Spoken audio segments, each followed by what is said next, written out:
Hey everyone, back again in a new place, temporarily. Today to talk about Sigmund Freud's essay or book, The Ego and the Id. But before jumping into it, hi, I'm David. I explain philosophical concepts and ideas in ways that make them accessible to you. So if you're new here, you can go and see like hundreds and hundreds of videos. That'd be great, and you can learn so much. You can comment, we can learn from you. That'd be amazing.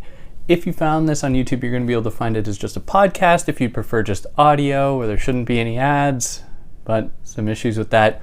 If you found this as a podcast, you're going to be able to find the video for it on YouTube if you're into that. If you want to help me out, you can like, share, subscribe, and see videos I release every week. You can tell your friends. They might get a kick out of it. You can help me out monetarily via Patreon or PayPal. Links for all such things in the descriptions, but please take care of yourselves first. You can also find me on Instagram, TikTok, everything, links all around. And yeah, let's jump into Sigmund Freud's The Ego and the Id. Now what he's doing here is developing what he had introduced or really started to unpack in Beyond the Pleasure Principle, including many of his other texts. But here he gives a lot of attention to the question of the id, the ego, and the superego, what they are, how they interact, and their connection to the consciousness, and the unconscious. So what he's going to do is nuance the discussion of the conscious and the unconscious to suggest that we can't really reduce the psyche to these two operations. It's not as though there's just the conscious mind and the unconscious mind. There are so many other things playing a part here. However, he begins with this distinction between the conscious and the unconscious, where he says that you can have latent thoughts or latent ideas that are not really unconscious, but that have just been forgotten. So for example, you might go to a restaurant and have dumplings, and you love them. They're so good. You love these dumplings. But after the restaurant, a week later, you're not spending all your time thinking about how much you love dumplings. It doesn't change the fact that you loved those dumplings. It is still in you. And maybe a few months later, you see an ad for dumplings because someone's advertising dumplings for whatever reason. And you're like, wow, all of this emotion comes back to you. You remember the sweet taste of dumplings, maybe the delicate soy sauce that you had dipped them in. And in that moment, what was once unconscious becomes conscious again. And it enters your mind, and it can then exist out in the world in almost like your expression of that feeling, how it even feels to you. And you talk to your friends and tell them about these amazing dumplings. But in this moment where you recall the dumplings is revealed that the distinction between the unconscious and the conscious needs to be really nuanced, because if something is able to re-emerge, if an idea, if a feeling can re-emerge, it reveals then that that idea was almost always kind of just under the surface, and you can just recall it whenever you want. So he suggests then that the unconscious should be really divided between what is truly unconscious, what can't just simply return to you in the form of consciousness. He divides that, he separates that from the pre-conscious. That is what is always under the surface and what can be brought back into consciousness. In the case of the unconscious, however, he refers to those things, those feelings, those drives, those desires that have been repressed, that have been subjugated, and therefore cannot so easily just re-emerge, cannot so easily just sprout up again. So as of now, we have the unconscious. That is those things, that arena where things can't just come back up. There's the pre-conscious, ideas, feelings that can, if you just recall them, and then you can be filled with emotion about your love for dumplings. And then there's that which is conscious. And that is all those things that you're always thinking about, that you act upon, that shapes the way you exist in the world and that makes sense to you. Now, in the case of the unconscious, that arena in which drives, desires, ideas are suppressed, they are done so by many different forces. And we're going to get into this a little bit more as we go on here, but some of them might include like authority, like police, like teachers, like doctors, like whoever. who convince you that there are some parts of yourself that you are not meant to embrace and that you have to sequester, you have to repress. Now, it's psychoanalysis' job to reveal these types of resistances to your unconscious drives and desires, to understand them in the world, to make sense of your situation, how you feel, how unconscious drives can, even though they're unconscious, can still frame who you are, can still have an effect on you.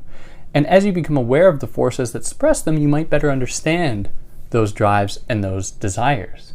Now, within ourselves, it's not really as though there are these external forces that determine what we will repress, what we will suppress within ourselves. We have a built-in mechanism that is meant to actually control our drives and desires, that mediates all of our deep-seated feelings, our wants, our needs, that mediates that regulates them and coordinates them with what can be permitted in the external world. And this is what Freud calls the ego. The ego is what is responsible for regulating these drives and desires, making sure that they do not fall out of line, that they do not make someone do something that will make them an aberration within society. So the ego is this regulative capacity that coordinates the unconscious with the external world so that you can exist in the world without, being arrested or without getting into trouble. Now, the ego, at least its operations, are not always graspable to us. They are unconscious themselves. A lot of the time we regulate ourselves without actually knowing that we regulate ourselves, what we are permitted to do, what drives we are permitted to act on, which is all fine. Like, Freud is not criticizing this really in itself. However, very much like it is psychoanalysis' job to reveal the types of forces that restrict what people can do and that they suppress in their unconscious, the psychoanalyst will also seek to identify each individual person's own mechanisms that are found within their ego that represses their own drives and desires, because this is happening within yourself. No one in the external world, no force is like going into you and doing this. We have these mechanisms within us that perform these operations of repression. So the psychoanalyst will work with someone in order to identify how their own ego works, how it represses desires, how it works to mediate the unconscious with the external world. So psychoanalysis strives to try and make unconscious drives pre-conscious so that they can be better understood, so that they can be called upon and understood, not necessarily acted upon, but that so they can be understood. And the psychoanalysts will do this to treat people suffering from certain mental illnesses, to reveal that in some cases mental illnesses can be understood based on people's operations of self-repression and the repression that comes from outside. Now, of course, a lot of this is antiquated. Freud's theories are not really taken seriously among therapists, among counselors. In some cases, yes, and of course, Freud offered a lot in terms of understanding the way that our childhood can influence how we exist in the world, how relationships with parents can influence how people will exist in the world. Of course, there is some value there. There's a lot of problems with Freud as well. Of course, many of his ideas were sexist. The idea that women were just yearning to have a penis in the form of penis envy, that young boys really feared the thought of becoming a woman. Of course, this is all very problematic, and we can criticize Freud for this. However, there are certainly some things to take from it. So we can hold Freud accountable for these ideas that we'd like to think we move beyond, but also acknowledge that some of what he had to say in terms of the ego and our way of actually mediating our relationship to the world can be useful to know and to understand, at least even as just a theory. So the ego, in its mediating function, in its regulative function, its regulating function, it really stands in for reason and common sense for Freud. It seeks to try and make the person act in accordance with reason and with common sense, which my immediate impulse is to say, okay, well, what are these things? What really is common sense? What is reason? I'm not going to get into that now, but it's an important question to really lay out when approaching this type of characterization. I'd love to hear what any of you have to say about it. Now here he introduces another term.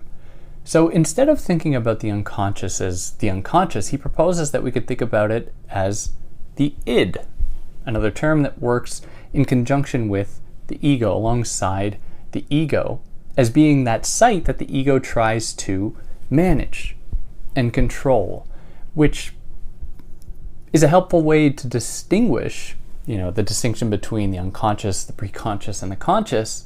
Now we have these other operations at play in the form of the ego, and he provides us another term to really grasp the unconscious as the id. So the ego has a relationship with the id in trying to manage it, trying to regulate it, and every desire and drive found within it. So the ego, in Freud's words, tries to make the external world have some kind of bearing, have some influence on the id, so that the id, that is our most deep-rooted desires, are actually in accordance with what is permissible in the external world. And one way that the ego is able to do this is through sublimation, which assumes many different forms here.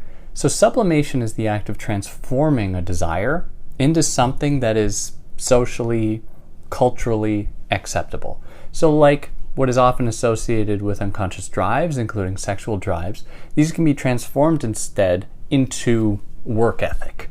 You transform sexual desire into work ethic, which is one way that it can be transformed. Now this is sublimation.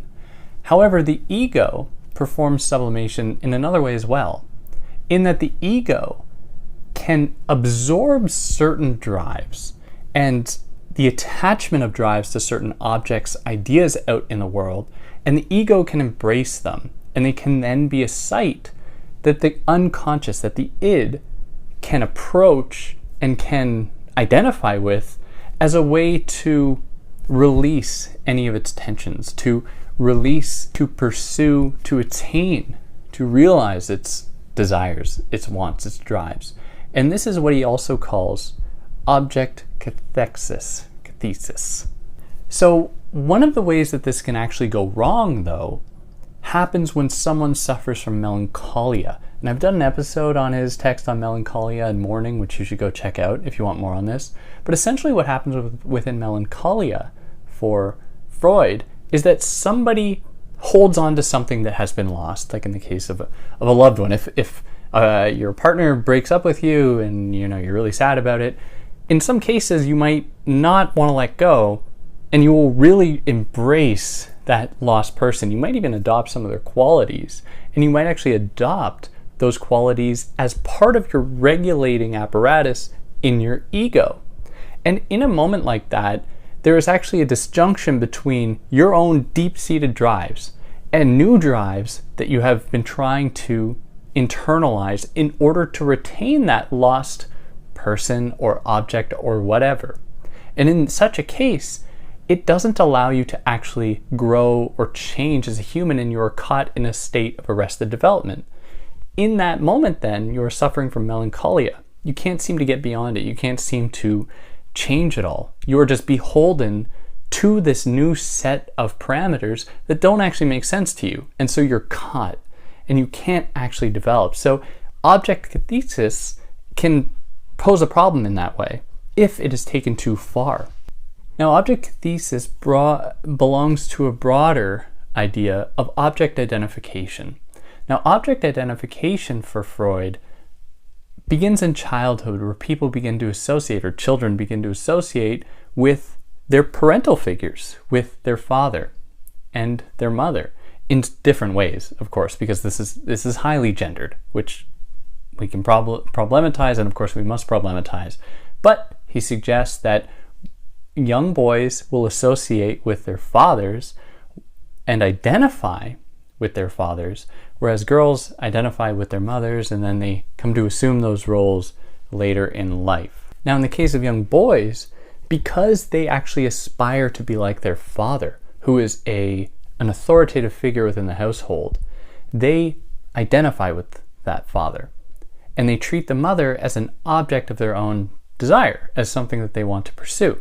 And this is the crux of the Oedipus complex that he identifies, that young boys seek to pursue their mother's love as an object of gratification, whereas the father is what's getting in the way. Now, they actually want to be like the father because they see that the father has somehow attained their mother's love, like in the form of a sexual bond. And so they want to adopt that as well. Now, of course, these ideas are, we know all the problems with them. But this is what he says. Now, what happens here is that the child, the young boy, actually starts to adopt and to regulate their own drives and desires and to displace them, to sublimate them into other ways. And this is how the ego starts to be formed to some extent through the adoption of this regulating capacity. Now, to be gracious to Freud, he acknowledges that it's not as though young boys or young girls just totally embrace any of these things. Instead, he's quite clear that sexual identification goes along a spectrum, and the masculine and feminine qualities exist along a spectrum. It's not as though it's just like totally young boys embrace it this way and young girls this way. Like, each can have these types of relations with either parent. It's not restricted, which is still a far cry from saying that Freud is undoing the sexist harms of his theory, but it is some degree of nuance to understand it. Now, with the identification with the father, we see a new term enter the picture here. So far, we have the unconscious, we have the preconscious, we have the conscious.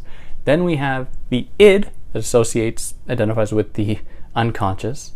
We have the ego that regulates the id, mediates it with the world. But now there is also the superego. And the superego emerges in childhood as well, really with this identification with the father. And the superego, instead of being a mediating factor between the id and the external world, the superego is going to be much more conscious to us. It very much resonates with our identity, specifically our outward-facing wants and needs and drives and exercises in every way that we exist in the world that makes sense to us, but that has been determined in advance according to what we've been permitted to do from childhood. So, as it goes for Freud, as a child, you are repressed by your father. Your father restricts what you're able to do. The patriarchal figure in your life restricts what you can do.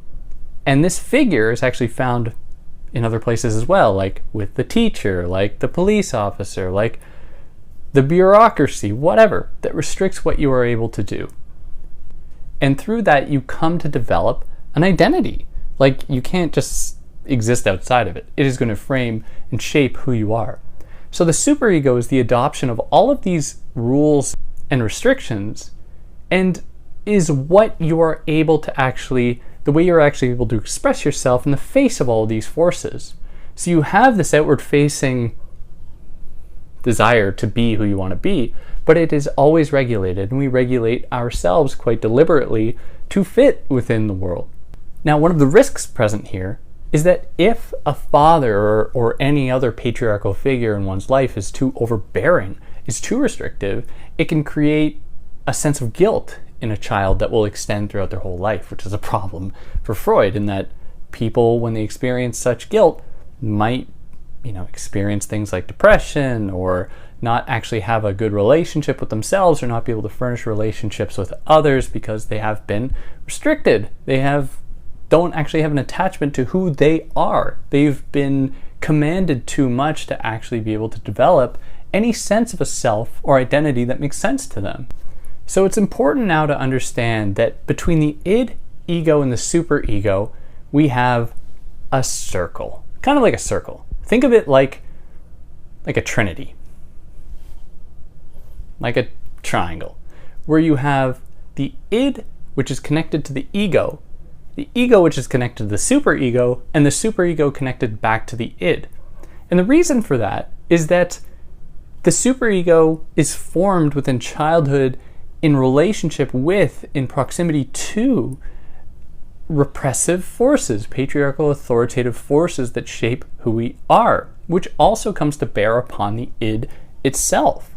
And it is the site that we come to actually develop our sense of self and our identity that we choose to project into the world, that we are able to project into the world.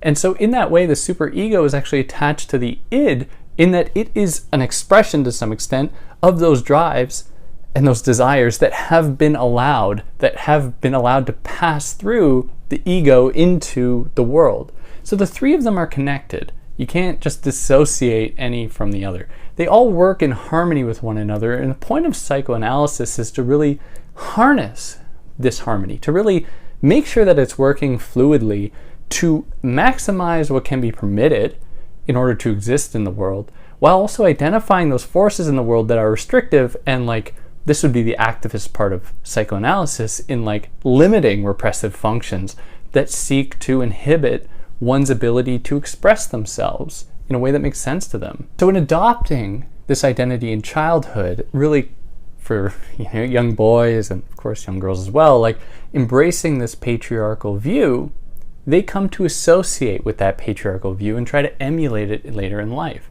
So this figure, this father figure, and many other father figures assume the role of what Freud calls the ego ideal. They are the ultimate regulating function. And so it is an ideal that is pursued, that is sought after, that people try to embrace, try to really emulate later in life.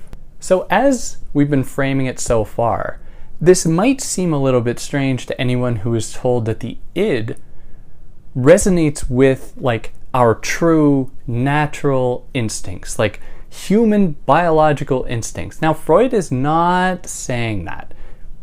We can read into it a little bit, but what Freud is saying is that our unconscious drives are not absolutely natural, and therefore we have to liberate all of them. He's suggesting that these unconscious drives come to be shaped through generations of repetition. So if we exist in a world that remains somewhat the same, has certain values, those values will become normalized to such an extent that they will become part of our identity, and even seep far enough into us to become part of our unconscious, to resonate with our unconscious drives and desires. So he says that the id, the unconscious, is formed by residues of the existence of countless egos before it. So it's important to really know how society can come to bear upon the id and the unconscious. It's not as though we, as humans, were just dropped down on Earth with a set of drives and desires that's universal among us, and society has just been getting in the way of embracing those things. Instead, we have to acknowledge society's role in actually shaping our desires and our wants. So when the ego forms the superego out of the id, it's not revealing, bringing forth that universal, singular human drive or desire, or however many of them there are. It is instead reviving previous egos from previous generations who have been shaped by society, by authority, by other things as well. And now to move into the last part, he introduces here the conflicting instincts between eros and thanatos, which translates to the life instinct or pleasure instinct, and the death instinct, life drive versus the death drive. And he says that within each of us is both a life instinct and a death instinct. And Freud, having seen horrors of human society, of course he concluded that there must be something more than just wanting to extend and to encourage life among humans. Humans commit such horrors against one another that we have to leave some room to acknowledge that there's some badness in us to some extent. Now, it's important to acknowledge, though, that as Freud does, that it is society that in our world that comes to shape our unconscious drives. I think the same can be extended to these instincts. That is, this death instinct might not actually have anything to do with us as humans, but instead has everything to do with a repeated violences inflicted within society that we've come to internalize as then being natural and normal, and we come to repeat. So eros, the life instinct, seeks to extend life, to really embrace all the pleasure that life can afford, while the death instinct seeks to reduce life to a state of inanimate matter, essentially, to a state of non-being, that we came from before being born, and that we pursue into death. And we might experience both at the same time to varying degrees. You might experience love towards something and hate towards the same thing at the same time. It's very much possible. It's important to account for how they exist in harmony with one another, for Freud at least. Whether or not you buy it, please let me know. Now, as its role as a regulator, the ego desexualizes and tries to sublimate Eros's drives and desires. And in doing so, it reveals that it operates according to Thanatos to some extent, to the death drive. That is, it tries to control. It tries to make us more docile. That is, not to embrace life, but to embrace a kind of deathness within us, a death of our identity and our wants, which is just one expression of this death drive that is found within us that the ego really embraces and that the ego tries to put in place. And then if the regulating function is not working right, then Thanatos can actually assume an outward expression. It can assume the form of aggressiveness towards other people, which can assume violence. It can be acting out. It can be being mean to people, which is not, it seems to go against what it would mean to embrace life. And it is a way to understand those expressions of violence and anger that seem all too ubiquitous in our world. And I think that there's a problem here in that Freud does naturalize and he normalizes aggression and violence, just almost says that it's part of our nature, which is difficult to really understand given that he's willing to acknowledge society's role. So it seems more like the better understanding would be that maybe we live in a society that encourages, that rewards aggressiveness and violence, that this doesn't actually have anything to do with what it means to be human. But again, let me know what you think. And that pretty much encapsulates the core of this book, really essay length. I'd love to know what any of you have to say about it. There's a lot to unpack here. There's some things I didn't cover, and if any of those things you think are totally necessary for people to know, like, put a comment about it. I can pin it. Everyone can see. It'll be great. We'll all learn from your vast knowledge. If you like what I did, you can like, share, subscribe. And on that note, I'll catch you later. Take care.